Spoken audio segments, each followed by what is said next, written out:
We are looking at how to pronounce this phrase in Korean. How do you say I love you in Korean in South Korea? So let's break down the pronunciation. This is your phonetic spelling for the phrase.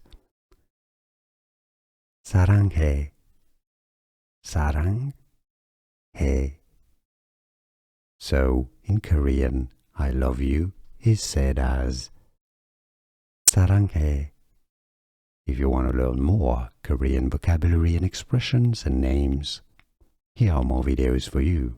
Like this video if you found it useful. I appreciate your support and thanks for watching.